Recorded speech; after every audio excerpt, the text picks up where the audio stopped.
Hello guys, কেমন আছো তোমরা সবাই? আশা করি নিশ্চয়ই খুব ভালো আছো। আমিও খুব ভালো আছি, আলহামদুলিল্লাহ। তো আজকে ব্লগটা থাকছে ফ্রাইডে স্পেশাল ব্লগ। তো সকাল সকাল ঘুম থেকে উঠেই দেখি আম্মু এখানে গরুর মাংস রান্নার প্রস্তুতি নিচ্ছিল। যেহেতু আজকে ফ্রাইডে, তো ফ্রাইডেতে আমরা সবাই ভালো মন্দ কিছু খাওয়ার ট্রাই করি।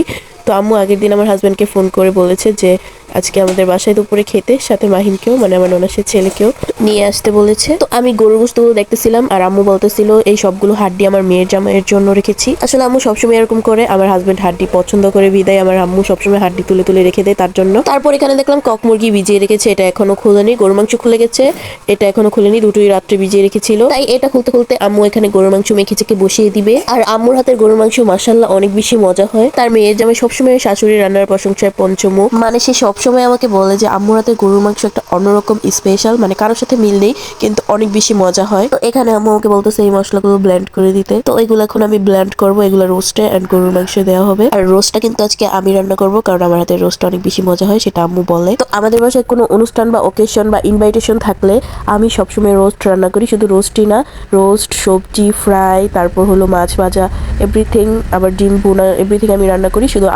শুধু পোলাও আর গরুর মাংসটা আম্মু রান্না করে, কারণ পোলাওটা আম্মুর হাতে অনেক বেশি ঝরঝরে হয় আর আমি এখনো পোলাওর পানির পরিমাণটা ঠিক মতো দিতে পারি না, তাই আমি পোলাওটা রান্না করি না। গরুর মাংস আমি অনেক মজা করে রান্না করতে পারি, কিন্তু আম্মুই সবসময় রান্না করে কারণ তারটা স্পেশাল। তো এখন মশলাগুলো ধুয়ে নিয়েছি, এখন এগুলো সবকিছু ব্লেন্ডার করব। তো মশলাগুলোর মধ্যে ছিল 3 প্রকারের বাদাম, 2 প্রকারের গোলমরিচ, সাদা গোলমরিচ, কালো গোলমরিচ, আর ছিল পোস্তদানা, জয়ফল, জয়ত্রী আর স্টার মশলা। সবকিছু একসাথেই বারবার পানি দিয়ে আমি এগুলো ব্লেন্ডার করে নিচ্ছিলাম। তো সবগুলো মশলা লাগবে না, একটু একটু করে, একটু রোস্টে দেওয়া হবে, একটু গরুর মাংসে দেওয়া হবে। সবগুলো এখানে প্রয়োজনে, বাকিগুলো ফ্রিজে রেখে দেওয়া হবে আবার পরবর্তী সময়তে কাজে লাগানোর জন্য।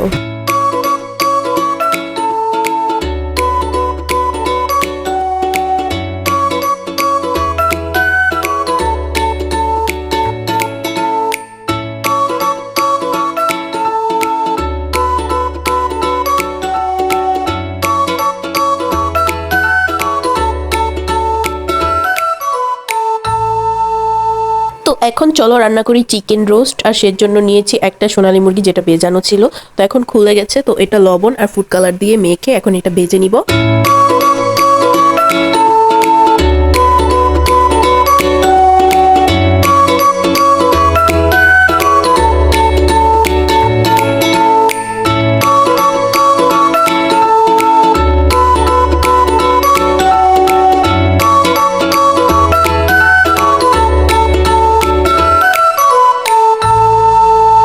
ওই দিক দিয়ে রান্নাবাড়ি কমপ্লিট হচ্ছিল আর এদিক দিয়ে গান চলছিল।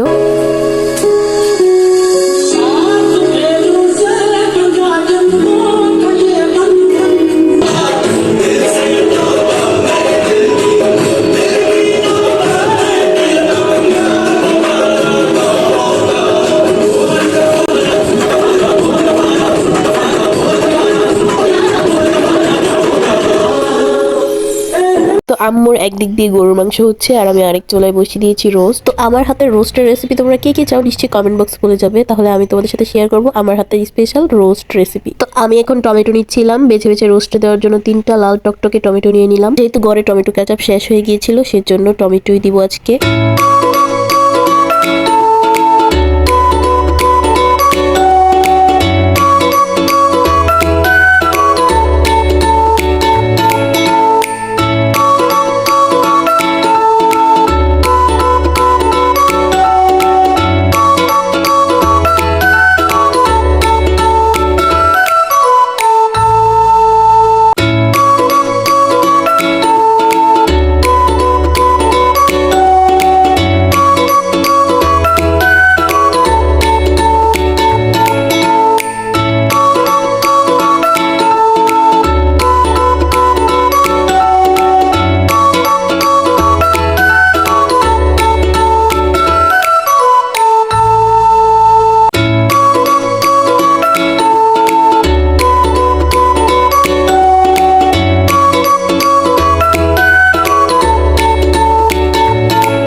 যে দেখো গাইস, আমার রোস্ট রান্না অলমোস্ট ডান। তো দেখো গ্রেভিটা কি সুন্দর হয়েছে, দেখতে যেমন সুন্দর হয়েছে খেতেও অনেক বেশি মজা হয়েছে। আর এদিকে গরুর মাংসটাও হয়ে গেছে।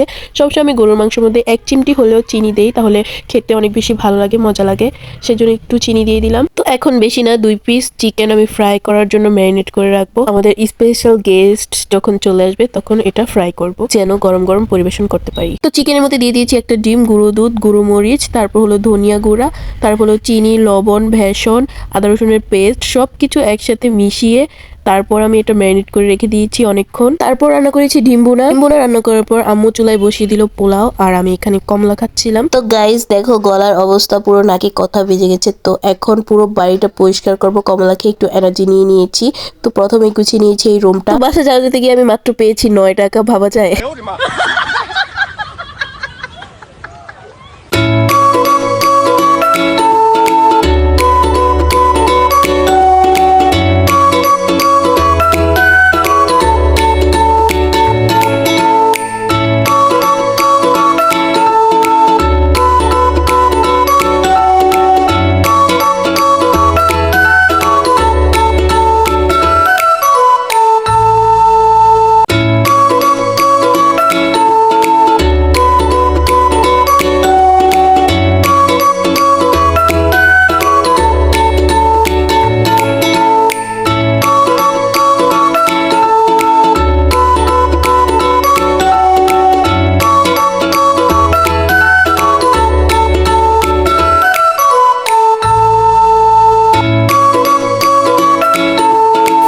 এখানে 3 বল নিয়ে খেলছে, মানে মানুষ একটা পায় না, ওই 3টা নিয়ে কারাকারি করতেছে। একটা নানা ভাই কিনে দিছে, একটা নানুমণি আর একটা মামা। বল নিতে পারো না? আচ্ছা আম্মু আসতেছি। তুমি সরো, ময়লা করছে, ময়লা করতেছে, তুমি সরো। নানা ভাইয়ের কাছে যাও, নানা ভাইয়ের কাছে যাও। আরে আমার ঝাড়ুও দিতে দিত না, বল নিয়ে দিতে হইব।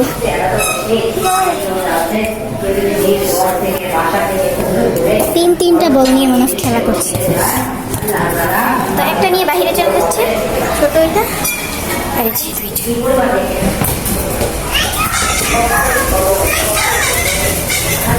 হেডশট। যাও, যে তোমার বল সব ওইখানে।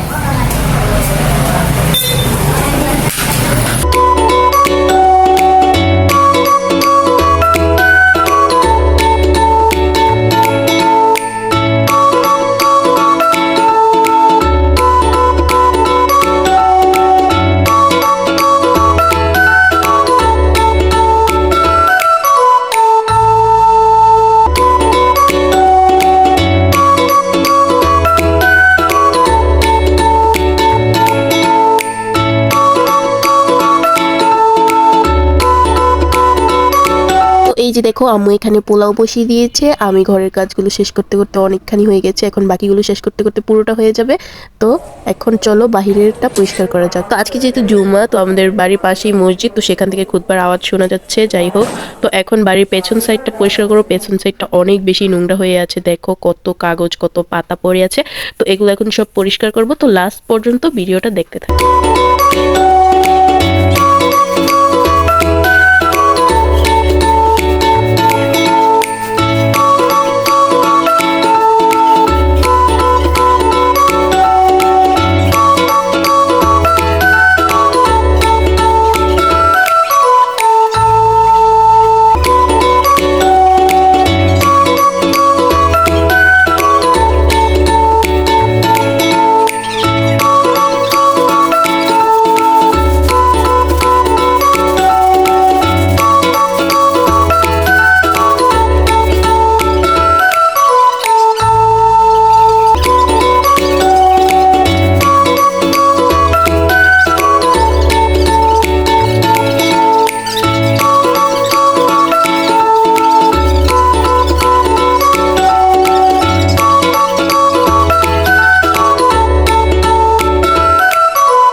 এই যে দেখো আমার পুরো বাড়ি পরিষ্কার করা কমপ্লিট। তো অনেকেই বলে আমি বাবার বাড়ি এসে পায়ের উপর পা তুলে বসে বসে খাই, আমার মা এসে আমাকে বিছানায় খাবার দিয়ে যায়।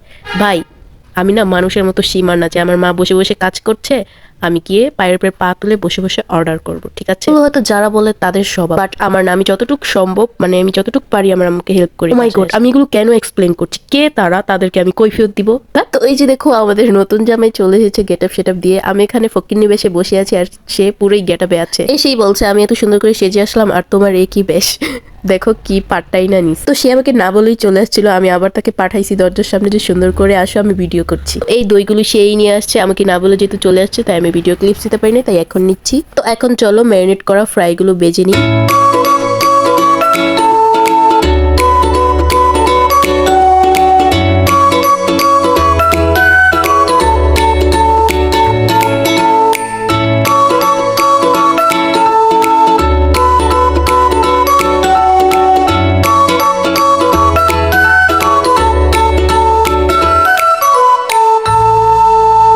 এখন খাবার বাড়া হয়েছে। আমি সকালেও কিছু খাইনি, আমার অনেক পরিমাণ ক্ষুধা লেগেছিল, কিন্তু আমার শরীরের ভিতর জ্বরও ছিল। আমি বুঝতে পারিনি, হাত পা কাঁপতেছিল। আমি ভাবতেছিলাম যে ক্ষুধায় আমার হাত পা কাঁপতেছে, কিন্তু না, আমার জ্বর আসছিল।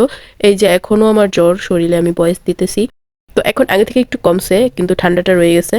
তো দোয়া করবে আমার জন্য সবাই, যেন তাড়াতাড়ি সুস্থ হতে পারি। এই যে দেখো আইটেমগুলো, প্রথমেই ফ্রাই, ডিম বোনা, রোস্ট, গরুর গোশত। সরি গাইজ, আমার ভয়েস কেমন মোটা শোনাচ্ছে আমি বুঝতেই পারছি না, মানে ঠান্ডায় আমার নাক বন্ধ হয়ে গেছে, নাকে কথা বেজে গেছে, তাই আমার ভয়েস এরকম শোনাচ্ছে। যাই হোক, তো এখন আমাদের ফ্রাইডে স্পেশাল গেস্টরা খাওয়া দাওয়া করবে, তো তোমরা ভিডিওটা লাস্ট পর্যন্ত দেখতে থাকো। তো আমার হাজবেন্ড খেতে খেতে বলছিল, বউ রোস্টটা তুমি রান্না করেছো না, অনেক বেশি মজা হয়েছে, সবকিছুই অনেক বেশি মজা হয়েছে, রোস্টটাও অনেক বেশি মজা হয়েছে। আসলে এই রোস্টটা যদি খারাপও হতো খেতে তাহলে সে আমার প্রশংসা করতো। আমি জানি রোস্টটা অনেক বেশি ভালো হয়েছে খেতে। তো গাইজ, ফ্রাইডে স্পেশাল ব্লগটা তোমাদের কাছে কেমন লেগেছে নিশ্চয়ই কমেন্ট বক্সে বলবে। যদি একটু হলেও ভালো লেগে থাকে তাহলে একটা লাইক, একটা কমেন্ট, একটা শেয়ার করে দিও, আর আমার পেজটা ফলো করে দিও।